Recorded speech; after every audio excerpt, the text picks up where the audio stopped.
As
usual, it doesn't work. Next slide. Yeah, the top one. Yeah, I graduated from MIT. Okay, good morning.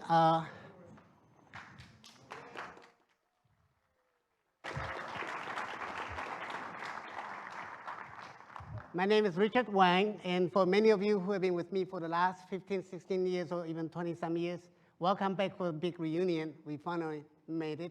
And for those of you who are new to here or over the 62 or 63 countries, welcome to the MIT 16th CDOIQ Symposium. Okay, I have been through many places, and I won't go into the details. You can look at that. But just welcome. If you have any questions, contact me at CDOIQ@MIT.edu. We have a team of people helping out. So this year, the theme of the CDOIQ Symposium is basically, Professor Manning can tell you more, but basically, mind and hands. It's MIT. We want people not only to talk about theory, but to be able to do something, okay? And at the same time, we want you to be able to contribute to the technologies, but have a theoretical, rigorous background. So that's the theme. I'm not sure we deliver that in the 7 tracks, but whatever you have in the next 3 days, you'll enjoy it. And so what I have learned over the 16 years, the secret sauce for the symposium to be successful is an integration of different stakeholders, from the government to the industry and to our sponsors, who are very important, and to academic innovations. And we also welcome media to write articles to further the symposium. And so that's a combination, and that's also who you are. And first of all, I want to thank all the valued sponsors. Without your sponsorship, I wouldn't be able to squander all the way. As you can see in your conference bag, everything's better than LL Bean. And so thank you again. And I'll ask Robert to thank again at the end. And so I want to thank the program committees. Many people contribute to the symposium. I always tell them that I'm not important, you are, okay? The symposium counts on you to make it the best. And so these are program committee members. Many of them also serve as the track producers. And speaking of track producers, we're very honored and happy to have Carl Gerber, who was a track producer, to be the track coordinator this year. And with 7 tracks and in 7 places, they are here to help to make the quality of the sessions to be better than otherwise.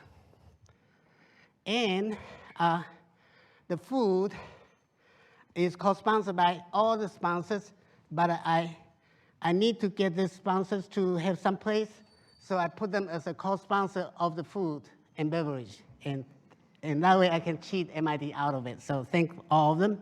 Altogether, you may ask, so Dr. Wang, how many sponsors do you have this year compared with 3 years ago? 3 years ago, we probably had 18 of them.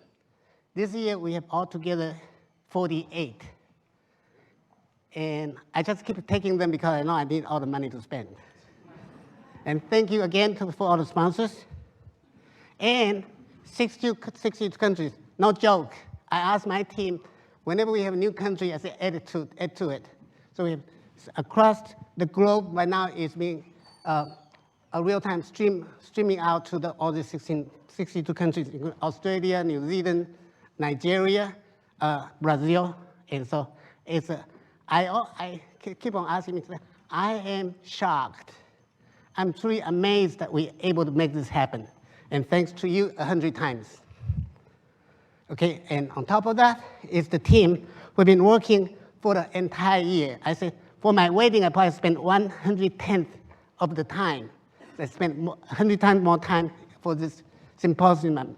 My wife and my daughter is here, they know that.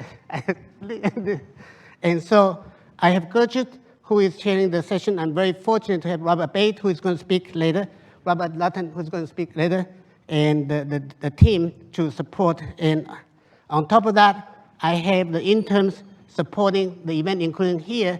Today, they will tell you where is the classroom. Okay, and so I want to spend a minute to reflect why are we here? What is our goals and objectives? So I always tell people that money come and go, but there's something that we want to leave, and one of them is we want to have the impact of data in the field, and we want to continue to do innovation, and we want to continue to have data leadership for the field. There are many conferences on data and on AI, whatever, but this one, I hope we continue to lead the entire world. And another thing that I would like to have is I would like to have a toolkit for the CDOs in practice, okay? And it's happening already. There are many companies that will introduce their toolkit for CDOs, but I'll talk a little bit more. And the third thing is I would like to have the CDOIQ Symposium to extend to the world. So already happens on day 3, we're going to have our European Symposium co-host to talk about the symposium in September in Switzerland, and have our co-host at Singapore to talk about the theme APEC next year. So it's happening, and I'm very happy to report to you that in due time you will be able to travel all over the world. And so I want to make a quote. Since you're in Boston, it's only befitting to talk about the president from the state of Massachusetts, JFK, in 1960s. He said one thing that I reflect from time to time. We choose to go to the moon, and so here I changed it. We choose to do CDOIQ Symposium in a decade and do some other things, but not because they're easy.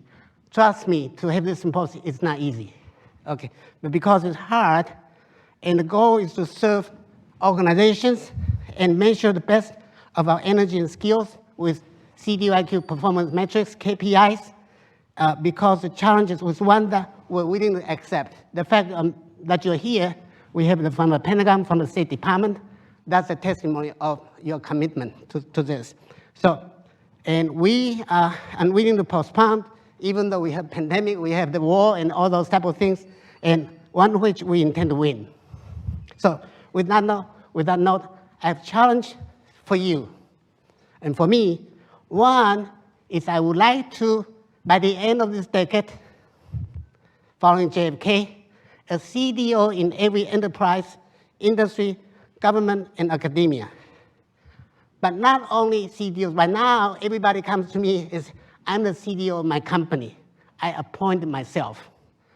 I want the CIO at the Pentagon to appoint the CDO in the Pentagon. I was appointed as the deputy CDO, by the way, in the Pentagon. I want the CDO to be officially appointed by the CEO and board of directors, because that's not money, but that's power and influence. I went around and tell all the other agencies, say, I am the G6 CIO appointed CDO. Can I make an appointment with you? They cannot say no, because I'm parallel to them. So it's not money, but it's important. But the other thing which is more challenging, which is I want you to help every enterprise to have the CDO, office CDO with budget, authority, and resources. And I say, yes, you can. It's you who have to make it happen.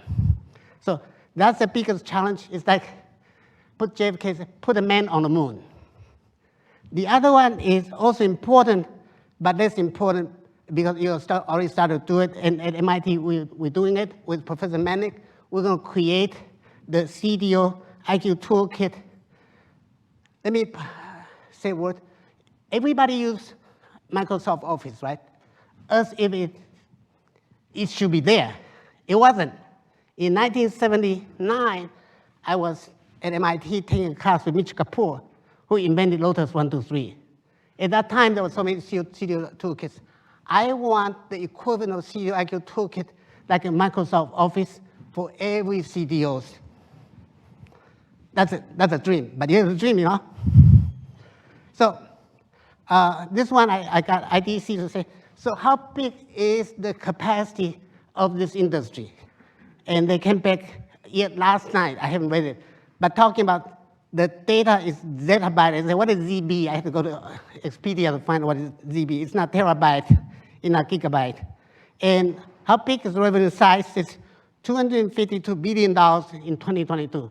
I think that's a big industry, and we should respect that. So I'll leave that to your thought for the work. And with that note, I'll hand it over to Professor Manick. Thank you. Well, thank you all very much. I have a quick question. How many of you, is this the first time you've come to a CDOIQ conference? Wow. So it's definitely reaching out there. So I want to give you a little bit of background and give a bit of a welcome to MIT. What we sometimes have been able to do is get our dean to come to do the welcome, but unfortunately he had a conflicting schedule, so I'll operate on his behalf to welcome you to MIT. You are now all officially MIT alumni. And you should expect a call from the MIT donation office when you get back to your office. Okay. So as you know, MIT has a long tradition of being involved in computer technology, if you will, involving with hardware, software, applications, and technologies. Some of you may have noticed right across the street, in fact, this whole area is called Kendall Square, and there's a tremendous amount both of IT, technology, and biotech companies all emerging, and they're sprouting up like weeds all over the place. But right across the street is the new building for the Schwarzman College of Computing. Surprise. Oh.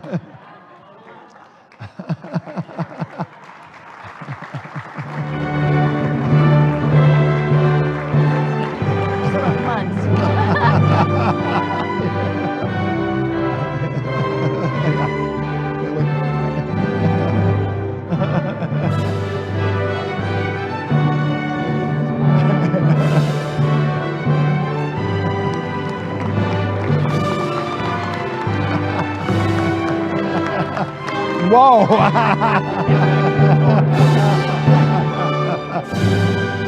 That was the most interesting part of my talk, I think. We're taking the cake out. So then running the symposium. Total surprise. Well, thank you, Rich. Right. But just getting back onto the boring part of the talk. But as much as Rich has said, there's a constant moving forward that we like to do all here with our colleagues and our colleagues here today. So the Schwarzman College being built next door is an example. It's a $1 billion investment that's going to provide new faculty and expand the activities into data, AI, and so on. Now, since I saw a huge show of hands of people here for the first time, I thought it's useful to give you a teeny bit of history about the CDOIQ program. Many may know that this is the 16th meeting of the symposium. You may say, oh, it's 16 years old. It actually goes back, I can't do the math in my head, I'll say something like 40 years. Rich Witten and I, back around 1988, made an interesting observation. I don't know how many people were alive even back in those days, but that was an era where TQM was a big deal, total quality management. And the idea is we can make products much more efficiently and much higher quality. And Rich came into me one day and said to me, gee whiz, you realize data is a manufactured product. It sounds obvious to you now, but that was a revolutionary concept.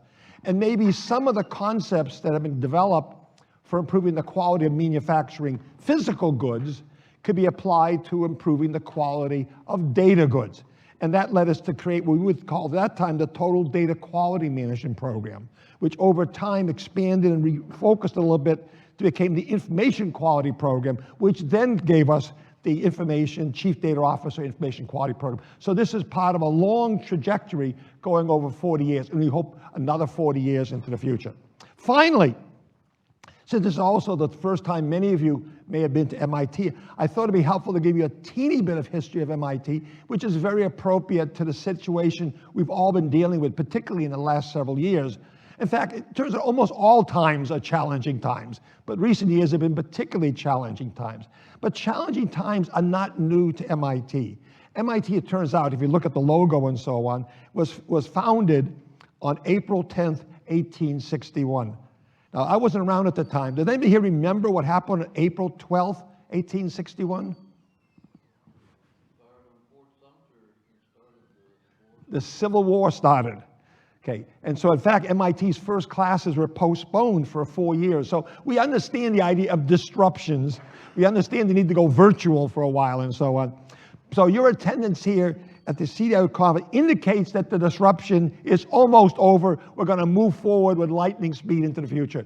With that, I thank you all. Welcome to MIT. Welcome to CDOIQ. Rich.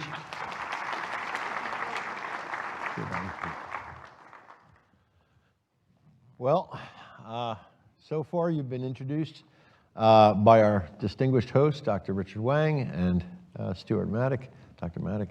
I'm personally, my name is Robert Abate. I'm honored and privileged to be here to talk to you about the operations and how we're running the conference this year. Obviously, we said it's challenging times. We understand even Massachusetts in the next week or so is going to put a mask mandate in place. As of now, there's not. We encourage you, feel free to wear it. We're not forcing you. As part of this, I'm going to cover that we have 3 buildings. I'm going to talk about the conference registration bag, making sure everybody's gotten it, the food, beverage, and reception, and we'll talk a little bit about the social media and conference platform. My first note, and this was my mistake, so I'm going to take responsibility for it. I arranged to have shuttles coming from anyone in the Hyatt Hotel. Who's staying in the Hyatt Hotel? Okay, a large number. And some of you had to make that long walk this morning in the heat and humidity. We have shuttles that leave at 6:45 in the morning. The first shuttle starts. Once it fills up, it comes here, loops back, and comes again. It'll come 3 times. The last shuttle will leave probably about 8:30 to 8:45. So if you can't walk or you don't want to walk, that shuttle is available to you. We should have had signs. My apologies on that one. The first note is about the Symposium buildings. We have 3 buildings. This is obviously the main building. This is where all food and beverages will be served. You'll actually see it on the sign. Well, when I get to that, you'll see it. The main building, the CCL building, building 32, that's where the food and all the beverages and our sponsors, valued sponsors, are here. You walk out of this building down the end of the corridor, and you will approach, you'll see in front of you, building 36. That is where some of the tracks are being held, and we'll show you that in a second. And then just if you walked in through underneath the building and then made a left on your right, you'll see building 24. 24, you can enter there as well. So first, our main CCL building. Inside the CCL building, you're in the keynote and track session 1. Track session 2 is across the hall. And then you'll see the restrooms. Actually, we pointed out restrooms to the left. There's also restrooms to the right. If you bear to the right, going away from the food, there's also restrooms on that side. All the buildings have restrooms. I can't obviously go through and point them all out to you. But this gives you an idea of each of the positions. And by the way, these presentations are all online on the WOVA platform, which I'm going to discuss in a second. But we're focusing here on buildings. So your second building, which is for the track 3 and a large hall, is in building 34. That's directly down. If we were to walk out, make a left-hand turn, walk right out of the building, you walk right into that building. That's where track 3 is being held. And it's, again, a facility very much like this. And then track 4, which is in building 24, where, again, you're walking all the way through underneath the building and down, and that building is on your right-hand side. I think, Robert, you told me that building was yellow. Is that correct? There's a blue light, emergency light outside it. Okay, a blue emergency light, so that's helpful. No, listen, we use everything we can here with data. So food and beverages. We have breakfast being served every morning at 7:30. 2 spots, one all the way in the front when you walk through the registration area. The second is to the right. So as you walk out of this room to the right, there's a corridor.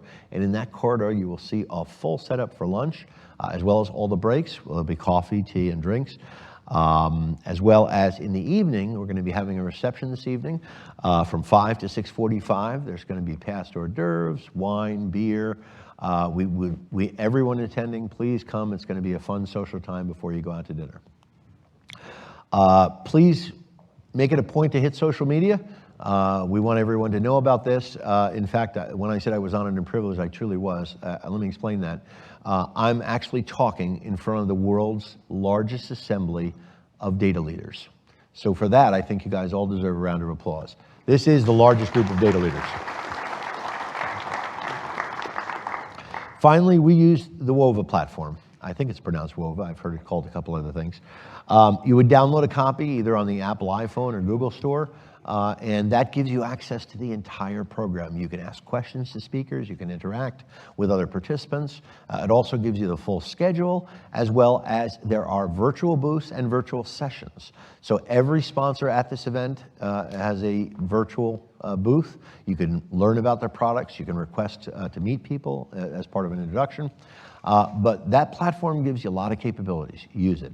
Download it, and it'll help you with, we're trying to stay without handing out as much paper as we can. And this is what it looks like online. This is what it looks like actually in the website. You can actually see where the agenda is, how you collaborate, how you can visit the sponsors, and also you can see there's the notes for the actual session. So if you click on the session, it'll bring up the actual session if it's not virtual or live. All right, so that was an introduction to the operations. Just one other question, and this is purely just for fun. How many people in this room are musicians? Okay, the only reason I asked that was I did a little research and found out that about 1 of every 3 people at a data conference are musicians. Interesting thing. All right, I'd like to introduce Robert Lutton to introduce our guests. Robert? Yep. All right, guys. I think we're mic'd up. Do you need this, Robert? Okay. Nope. This year in the Symposium, there is 5 concurrent tracks after the keynotes. And every track has a person like me in it. We are the track producers. So we're here to guide the speakers. We're here to introduce them, to manage the communication with the folks in the virtual world who are on the Whova app. So, and I do want to just do a quick time check, because we are running a pretty slick organization here, and our keynotes are supposed to start at 9 o'clock. So we're a couple of minutes early. Yes, the red hats. So I'm going to stall for just a couple of minutes while we wait for our virtual audience to catch up with us. And let me tell you, so I came in here yesterday, and finding building 24 for those that are local, and we've got quite a nice group of people here locally. Finding the buildings can be a little bit tricky. So there are people that have got a red hat, like John here in the front row. He's got a red hat. So if you see someone wearing a red hat, I think mine's in my bag. Robert, if you want to open that up, feel free to stop and ask these people in the red hats directions, questions, any kind of details, and we'll get answers for you. So there's a zipper on the side there, Robert, I think you can see.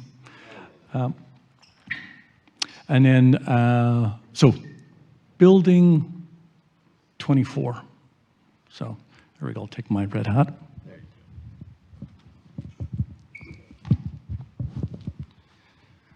Now I'm official, so you can ask me questions. So building 24, yesterday. So there are signs saying buildings track 4 and 5, which are in building 24. Signs down the hall, and they're down this hallway. And again, this is for the people on site while we just wait for our folks to register online and get into the Whova application. So when you go out the door, it's pretty windy outside. So we couldn't really put up signs on easels because they would blow away. So when you go through the construction, right, you'll get into a big open area. So if I'm going out this way and I get into the big open area, look right. You see a building there. You've got to go under the building, and then you see another building which has a blue emergency light. And that's my guiding light. That's building 24. When you go in there, you're on first floor, right? So that's pretty straightforward, down and right. So, question? We are data people. Does it have an address? Yes, it does. Building 24. Yeah, I think it's building 24 Vassar Street. It's 24 Vassar Street, and they just put for MIT, they put a B in front of it. And it's the room 115 and room 121 are the rooms on the first floor. Thank you for that question. Track 3. So track 3 is in building 34 Vassar Street. And the front of 34 Vassar Street is under construction, so you can't get in there. So there's a sign saying, if you go straight through the valued partners area to the end of the building, there's an actual sign saying track 3. So if you want to go out that door, go straight across, there's an alleyway, just go straight across down that alleyway. That building is building 34. And there's a sign inside the door that tells you this is your right location. And as soon as you go in that door, we'll have it unlocked, although someone will be standing there. The 101, room 101, is just round in the corner. It's on the ground floor. So, okay. And anyone that's got a red hat, you can help out with that.